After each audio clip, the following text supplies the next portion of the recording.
আসসালামু আলাইকুম। আসমাইস কুকিং আপনাদেরকে স্বাগতম জানাচ্ছি। আজ আপনাদেরকে একটা ভ্যানিলা কেক ডেকোরেশন দেখাবো। চলুন তাহলে আমি কিভাবে কেকটা ডেকোরেশন করছি খুব সহজভাবে সেটাই দেখে নেই।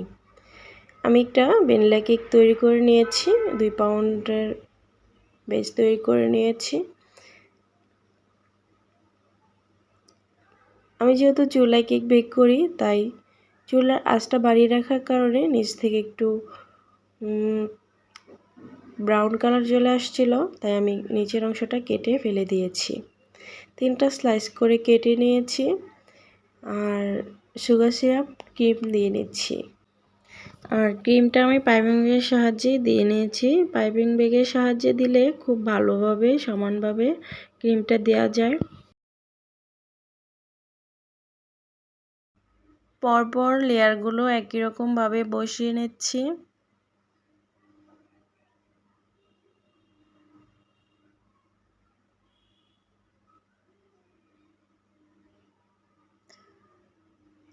উপরের যে লেয়ারটা সেটার মধ্যেও কিন্তু আমি সুগার সিরাপ দিয়ে নিচ্ছি।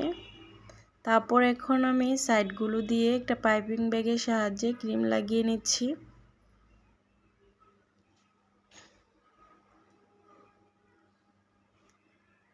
যারা নতুন আছেন তারা যদি কেক ডেকোরেশন করেন অবশ্যই পাইপিং ব্যাগের সাহায্যে ক্রিমটা লাগিয়ে নেওয়ার চেষ্টা করবেন, এতে করে খুব সহজেই ফিনিশিং নিয়ে আসতে পারবেন কেকের মধ্যে।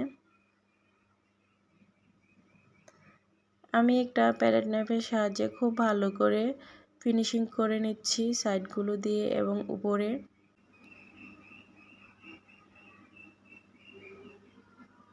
আমার কেকের মধ্যে কিন্তু ফিনিশিং চলে আসছে। এর মধ্যে আমি গোলাপি কালারের ক্রিম দিয়ে আমি ছোট্ট একটা স্টার নজলের সাহায্যে উপরে বর্ডারটা করে নিচ্ছি। আপনারা দেখে নিশ্চয়ই বুঝতে পারছেন আমি কিভাবে করছি। জাস্ট 2 পাশ থেকে পেস্ট করে করে টান দিয়ে এই ডিজাইনটা করে নিলাম। তারপর নিচের বর্ডারটাকে আমি একই রকমভাবেই করে নিচ্ছি। এবার আমি একটা পার্পল কালার ক্রিম দিয়ে কিছু চেরি ফ্লাওয়ার তৈরি করে নিচ্ছি। ইদানিং জানি না কি হয়েছে, ক্রিমটা এত বেশি নরম হয়ে যায়, সেই জন্য ভালো করে কিন্তু কাজই করা যায় না।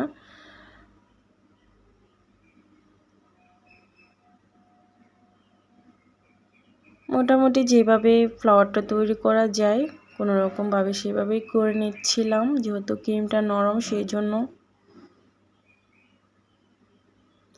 তারপর আমি একটা কর্নারেও নিচে বসিয়ে নিয়েছি একটা ফ্লাওয়ার আর কিছু পাপড়ি দিয়ে নিচ্ছি কেকটার চারপাশে। মাঝখানে চেরি ফ্লাওয়ারের এক পাইপিং ব্যাগের সাহায্যে আমি ছোট্ট করে একটু কেটে নিয়েছিলাম পাইপিং ব্যাগটা চিকন করে, সেটা দিয়ে সাদা ক্রিম দিয়ে রেনো দিয়ে নিয়েছি।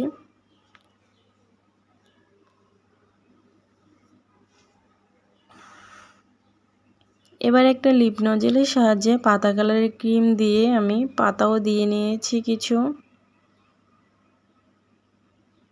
এটা একটা অর্ডারের কেক ছিল, সেই জন্য আমি হ্যাপি বার্থডে নামটাও লিখে নিয়েছিলাম।